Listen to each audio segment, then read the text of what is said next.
António José Seguro está aqui comigo em estúdio. Boa noite, obrigado por ter vindo aqui ao Grande Jornal. Temos obrigatoriamente que começar pela atualidade.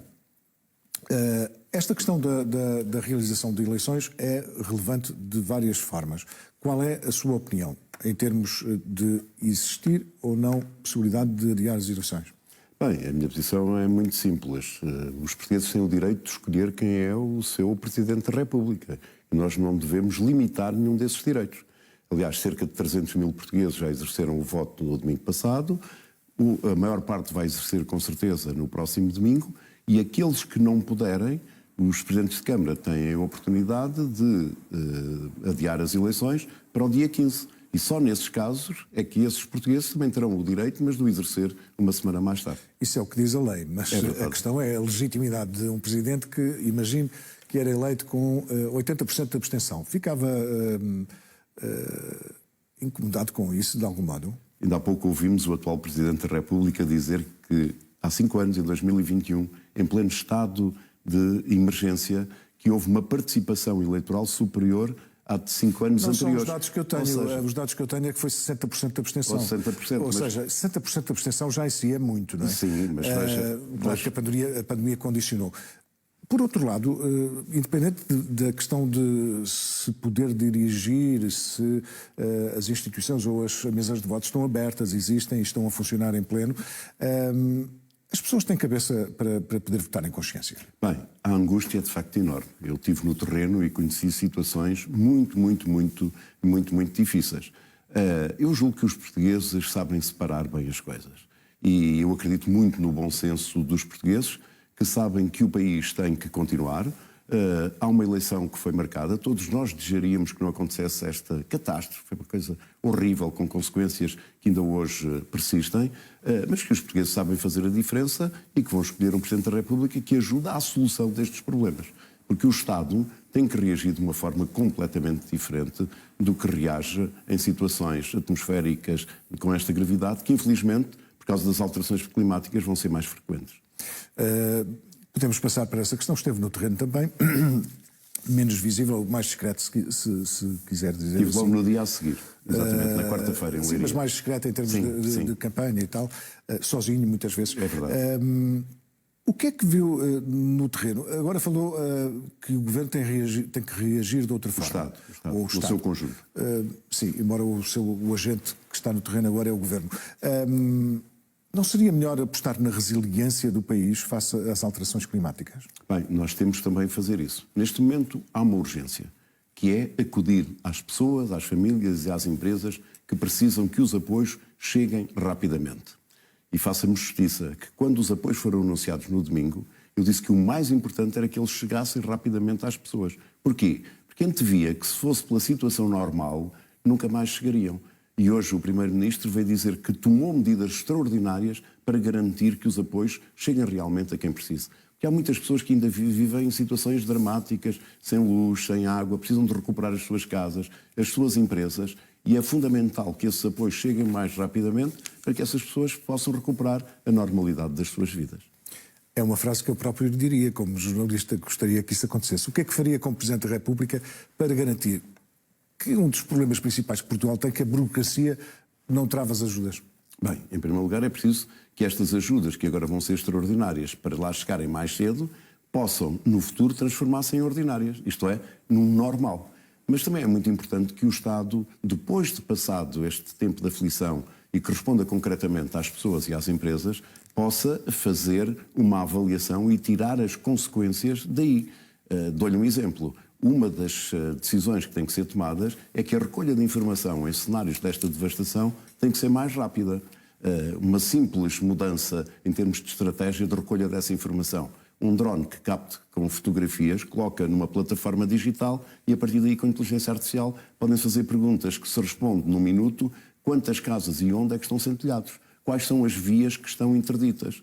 São simples perguntas. Ora, o problema isso é que permite o quê? Recolher informação mais rapidamente para que os meios possam agir também cirurgicamente, certo, e as pessoas não estejam mas acha tempo todo à espera que a forma do estabelecimento da água e da energia elétrica. Certo, mas acha que o país está organizado ou as leis de base que existentes estão organizadas para reagir a fenómenos deste género, mesmo com tecnologia. Por exemplo, o que acabou de dizer, seriam dados para quem? Para a Proteção Civil?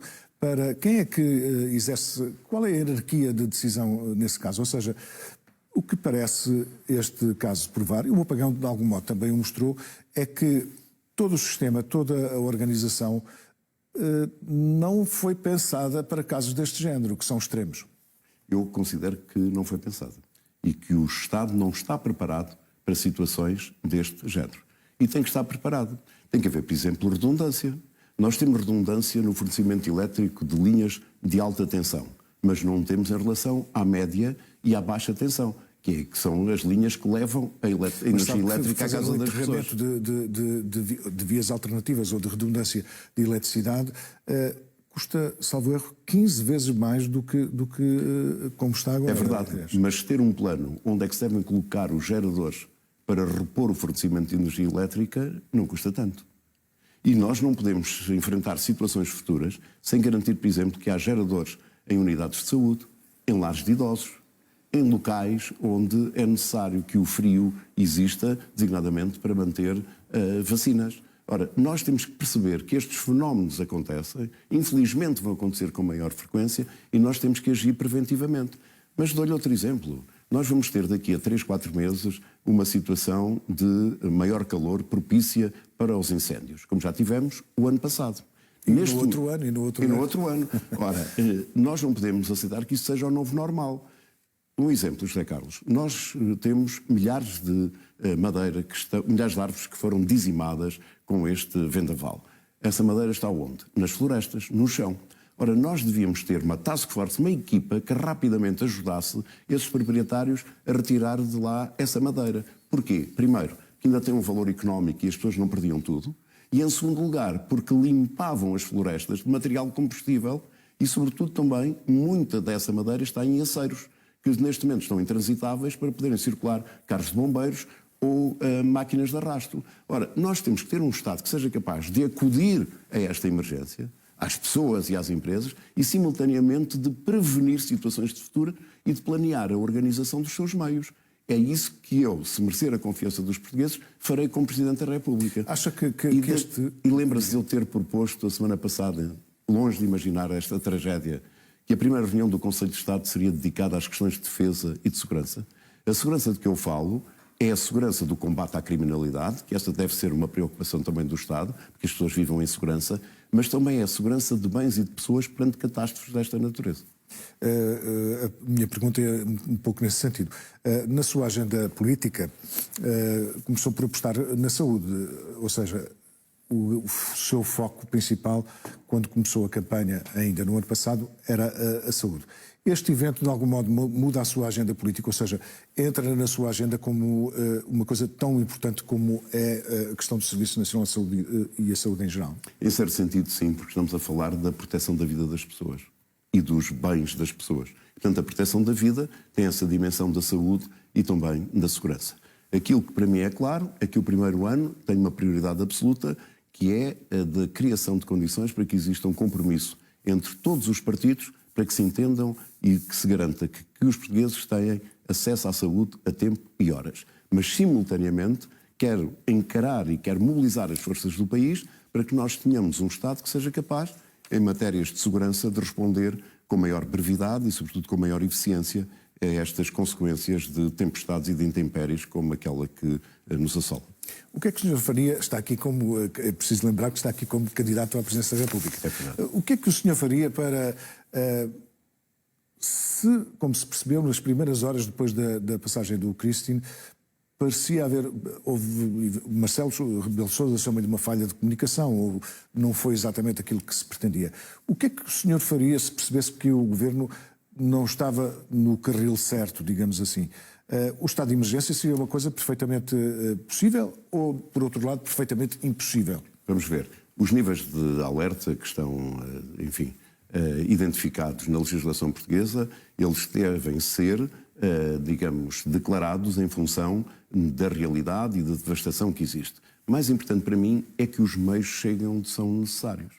E eu julgo que, como a informação não circulava, porque as telecomunicações avariaram completamente, não existiam, que houve uma recolha tardia de informação para se compreender a dimensão e a devastação desta situação. Eu percebi, na quarta-feira, que Leiria tinha sido fustigada com um horror. E fui lá. Fui sozinho, não levei comunicação social. José Carlos, eu nunca mais esquecerei aquelas imagens. Então, quando a noite se pôs, eu vi, de facto, uma cidade fantasma, que só tinha visto em filmes de ficção. Ora, nós precisamos verdadeiramente de responder a estas situações e de ter um Estado que seja capaz de recolher informação quando as comunicações falham de alguma maneira. Como é que isso é possível? É possível se nós tivermos vias alternativas. Antigamente, quando eu era jovem, havia sempre um rádio amador que fazia alguma comunicação. Agora, nós podemos fazê-lo através das redes, por exemplo, de rádios locais, que devem ter um gerador. E as pessoas devem ter, depois desta tempestade, sempre em casa, um rádio a pilhas, com a frequência sintonizada, para receberem esse tipo de informação. Acha que as pessoas estão preparadas para esse cenário? Ou seja, temos que nos terem educar comida todos. em casa, terem conservas em casa, porque podem ficar isolados. Temos que Nós, nos portugueses, não estamos não, preparados. porque felizmente não passávamos com esta frequência por situações de catástrofe. Nós temos que fazer isso. E também têm as pessoas que saber, sobretudo aquelas que vivem mais isoladas e que já têm uma idade avançada, em situações deste género, onde é que se devem deslocar, onde é que há um telefone público, digamos assim, para se poder comunicar. Ora, o que é que aconteceu? Muitas autoridades não conseguiam comunicar, não conseguiam passar a informação, não conseguiam passar a mensagem. E, portanto, nós temos que olhar para esta situação, como digo, acudir com urgência, prevenir já os incêndios que vêm aí, mas tirarmos consequências. E nós temos que nos organizar melhor. O Estado tem que ser completamente eficiente na resposta. Não se pedem milagres. Pede-se é que aquilo que a natureza e os recursos, a natureza humana e os recursos, os profissionais excelentes que nós temos, consigam ser organizados para dar uma resposta mais concreta. A maior parte dos especialistas nesta matéria, de eventos de género, chegam a classificar este temporal como inédito. Ou seja, e a resposta de crise, quando se fica frente a frente com algo de inédito, tem dificuldade de reação, mas se correr bem, aprende com o que aconteceu. Uma das questões que os portugueses têm em atenção é os políticos no terreno. Nos incêndios já se convencionou que não devem aparecer no terreno porque podem prejudicar as operações. Marcelo Rebelo de Sousa, só ao segundo dia que foi para o terreno, mas justificou-se a dizer que as pessoas não olham com bons olhos. O que é que o senhor acha? O senhor ia de imediato para o terreno ou ficava à espera? Eu faria o que fiz nesta circunstância. Fui de imediato para o terreno, mas sem comunicação social. Porque isso permitiu-me ouvir, falar com pessoas, perceber melhor a dimensão, e isso é que é importante, que um Presidente da República tenha esse tipo de informação para depois poder decidir e exigir a quem tem a responsabilidade executiva para responder e acudir às pessoas, e simultaneamente não fui atrapalhar as operações da Proteção Civil. Porque uma coisa é ir sozinho, outra coisa é ir acompanhado com 20 jornalistas, com todo o respeito que tenho pelos jornalistas. Fiz isso em Leiria, fiz isso na Marinha Grande no dia seguinte, no outro dia fiz em Orem, e quando houve condições para levar comunicação social, estive em Proença para dar voz também àquelas pessoas que não têm voz, que se sentem completamente desprotegidas, que se sentem abandonadas. É que há regiões neste nosso centro, José Carlos, que já foram fustigadas por incêndios 1 e 2 vezes, como por exemplo a zona do Pinhal Interior. E agora deparam-se com esta situação. Pedrógão Grande, por exemplo. Claro. Muita situação, aquela zona toda de Pedrógão Grande, de Figueiró, a zona toda do distrito de Castelo Branco, a zona do Pinhal, Sertã, Vila de Rei, Proença Nova. E estas pessoas sentem muitas das vezes que o Estado está distante. Que são os gabinetes que existem lá em Lisboa. Que fomos e que os abandonaram. Nas nossas reportagens era ninguém apareceu, ninguém isto, ninguém, ou seja, uma espécie de sentimento de abandono que as pessoas sentiram. Certo, mas veja, mas não são os políticos no sentido que vão resolver de imediato os problemas das pessoas. Eles têm as condições e o poder para exigir que o Estado e a administração pública o possam fazer. E esta é a ação coordenada. Portanto, quando eu vou ao terreno, eu vou recolher informação para depois ser útil às pessoas. Na quinta-feira de manhã eu estava a apelar ao país para que pudessem disponibilizar geradores nos concelhos que estavam a ser afetados. Porquê? Porque eu vi autarcas que me pediam isso. A seguir pedi que nós pudéssemos alargar os prazos do PRR para libertar mão de obra da construção civil e da construção civil para ir reparar telhados das casas. Porquê? Porque uma coisa é ter Faria apoios... isso como Presidente? Diga? Faria isso sim, como Presidente? Nesse caso não teria sequer que fazer pela comunicação social. Telefonaria ao Primeiro-Ministro. Porque uma coisa é termos os apoios, outra é termos pessoas que subam aos telhados, não é? E que não caiam. Infelizmente houve mortes a lamentar, e quero expressar a minha solidariedade com todas as vítimas e as famílias, e portanto aí tem um exemplo. Eu apelei para que houvesse linhas de tesouraria para apoiar que pudessem apoiar as tesourarias da empresa. Para quê? Para que elas pudessem recuperar rapidamente os seus equipamentos, produzir e, sobretudo, pagar os salários do mês de janeiro. São apenas exemplos que decorrem do contacto que tive com autarcas, com empresários e com famílias. E esse é um papel que o Presidente da República deve ter. Portanto, eu não gosto da política espetáculo, mas estar junto às pessoas no momento que elas precisam e ser-lhes útil. Mas essa é uma questão que se coloca, útil. Essa é uma questão que se coloca olhando para o seu perfil, o que tem mostrado durante a campanha, até antes da campanha, a tranquilidade com que trata as coisas, essa descrição com que trata, pode levantar dúvidas para algumas pessoas, porque às vezes é preciso ser assertivo. Muito assertivo neste caso, porque se trata da vida das pessoas. O seu primeiro dia como Presidente da República será 9 de março, se tudo correr bem, não é? Se merecer a confiança dos portugueses.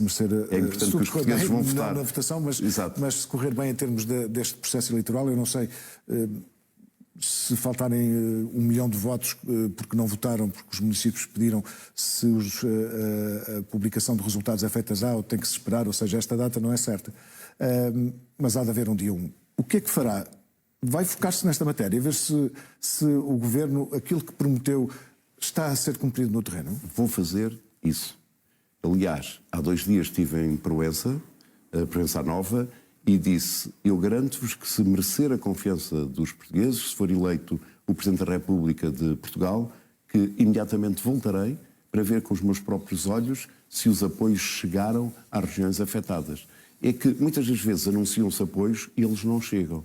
E como o assunto depois sai das televisões, as pessoas esquecem-se. E essas pessoas sentem-se completamente desprotegidas e esquecidas por parte do Estado. E eu estarei lá para lhes dizer que ali também é Portugal.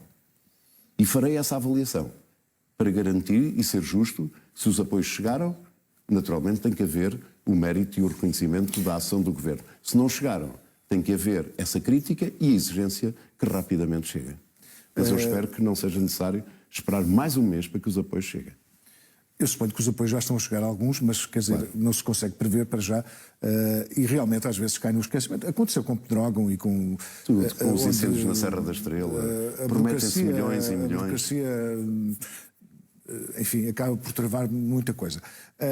Diga-me, por favor, se em termos de posicionamento como Presidente, normalmente, por exemplo, o Orçamento de Estado, o Presidente tem uma posição expectante, depois observa o orçamento. Nas leis é a mesma coisa. Percebe se há razões constitucionais para pedir ao Constitucional para ver, mas há também o veto político. Não é muito comum, acho que aconteceu 1 ou 2 vezes, que o Presidente exija ao Governo que tomem atenção a determinadas matérias. A saúde é uma delas, mas esta também é. Por exemplo, a resiliência do país. O senhor estava disposto a pressionar o Governo de tal forma que, dizendo a Luís Montenegro, este orçamento ou inclui verbas para a resiliência do país, que sejam visíveis e execuíveis, ou eu vou vetar para mostrar a minha posição política? Isso era possível na sua presidência? Quer dizer, eu espero não chegar a essa situação tão drástica de fazer essa chantagem quase sobre o Governo. Agora, serei exigente que os recursos para a proteção civil e para a preservação dos bens e da vida das pessoas, naturalmente tenha que ter as verbas necessárias. Não pode ser criarmos uma lei muito bonita e depois não haver os recursos para ela ser executada. Estamos a enganar as pessoas. Isto não é aceitável. Portanto, é preferível dizer: não há dinheiro para tudo, mas tem que haver dinheiro para a proteção civil e tem que haver dinheiro para que o Estado reaja a tempo e horas e apoie as pessoas. Essa é a prioridade. E devemos colocar os recursos lá. Isso é aquilo que os portugueses nos merecem. E é o dever da política. Que a política, se não servir para resolver os problemas das pessoas, não serve para nada. Vamos falar do xadrez político que aqui está em causa. António José Seguro surge como nestas eleições quase como afastado nas primeiras sondagens. Os opinion makers, os líderes de opinião, diziam que Seguro não conseguia fazer uma coisa nem outra, porque não agradava a socialistas e havia vários candidatos de direita que iam comer essa parte do bolo. Isso revelou-se errado mais tarde, mas por outro lado pode revelar que é um presidente que, mais ou menos, ou seja, não agrada totalmente ao Partido Socialista, mas também não agrada totalmente à direita. É mais ou menos. Teme ser olhado assim. Bem, eu não venho para agradar, eu venho para fazer. E para ser exigente com o Presidente da República, com este Governo e com futuros governos, para que apresentem resultados para resolver os problemas dos portugueses. No acesso à saúde, que já falámos. No acesso à habitação. É dramática esta situação que se está a viver no nosso país. As pessoas não têm salários nem pensões para conseguir pagar uma renda de casa. Mas também na criação de oportunidades para que os nossos jovens não tenham que emigrar, como acontecem com muitos milhares, e possam contribuir com a sua inteligência, o seu talento, a aprendizagem que receberam das nossas universidades para a economia do nosso país. Outro dos exemplos, acabar com esta desigualdade salarial entre homens e mulheres. Eu não consigo compreender como é que uma mulher e um homem a desempenharem a mesma função... Essa é uma função executiva, não é? Sim, mas o Presidente da República tem voz. E a voz do Presidente da República tem muito peso. É por isso que no próximo domingo, para além de elegermos o Presidente da República, é necessário que o maior número de votos o possa fazer para lhe dar uma legitimidade eleitoral, uma força política, para ele colocar na agenda soluções para problemas desta natureza. Mas já viu esta questão? Temos muito pouco tempo. Nós aceitamos, duas perguntas. Como é que aceitamos que existe esta desigualdade salarial entre homens e mulheres? Como é que isto é possível, passado 51 anos da nossa democracia? Que surgido na agenda política não, é já uma questão da dignidade da própria República. Deixa-me fazer-lhe estas perguntas porque temos muito pouco tempo. Uma delas é a sua relação com Luís Montenegro. Já falou sobre isso várias vezes. Mas interessa-me mais a sua relação com André Ventura, porque ninguém diz que André Ventura está na oposição, mas ninguém diz que não possa ganhar as eleições. E num cenário que eventualmente o país se torne ingovernável, já com o senhor como presidente, uma dissolução é possível. Qual seria a sua relação com André Ventura quando diz que ele não está do lado da democracia? Era possível ter um presidente a expressão com exata alguém... é um risco para a democracia. O risco para a democracia. Como é que seria a sua relação com André Ventura? Eu, em particular nos debates, mas também nas minhas intervenções públicas, tenho mantido os níveis de cordialidade que permitam ter uma relação institucional com o Dr. André Ventura como líder do partido Chega. Eu sou um democrata e, portanto, eu respeito aquilo que é o voto dos portugueses. E agirei no quadro daquilo que a Constituição me exige, que é, olho para os resultados eleitorais, reunirei e ouvirei os partidos e depois tomarei as minhas decisões. Mas há uma coisa que eu quero ser muito claro neste momento, é que comigo não há governos contra a Constituição da República. A minha lealdade à Constituição da República é total. E a minha convicção democrática é inabalável. Mas pode haver revisões da Constituição democraticamente. Naturalmente, isso cabe ao Parlamento. Tenho só uma última pergunta, já ultrapassamos o nosso tempo, mas não posso deixar de abordar a questão das suas empresas, porque foi assunto no final do ano e já depois do ano, porque houve ali, faltavam dados, suponho, sobre algumas coisas, e isso voltou a ser assunto. O que é que vai fazer às suas empresas exatamente quando for eleito Presidente da República? Bem, em primeiro lugar, eu tenho no meu site oficial mais informação sobre toda a minha vida, incluindo a empresarial, do que é exigido pela entidade de transparência. Tem a ver com a minha maneira de ser e de mostrar tudo com total clareza. Mas a questão é que... O que é que eu vou fazer para o futuro? Os portugueses podem pensar que pode ser cerceado na sua ação por via das suas empresas que trabalhou. Mas isso é muito claro. Aquilo que eu farei às minhas empresas, deixarei de ser, obviamente, sócio-gerente. Aliás, isso é uma exigência legal. E verei se eu não gostava de vender designadamente a minha vinha, tenho uma relação muito sentimental comigo, portanto terei que ver a melhor forma, mas fique claro, aquilo que eu decidir se tornará muito claro e separará aquilo que são essas empresas e aquilo que é a minha atividade como Presidente da República. Portanto, não haverá qualquer dúvida absolutamente nenhuma. E no limite terei que vender essas empresas todas para que fique claro. Para mim, a assunção de um cargo, e sobretudo o cargo mais importante no nosso país de Presidente da República, tem que expressar uma ética completamente clara e, sobretudo, essa separação entre exercício de cargos públicos e negócios. E transparente. Exatamente. Obrigado por ter vindo aqui ao Grande Jornal. Foi um prazer. Boa noite, muito obrigado.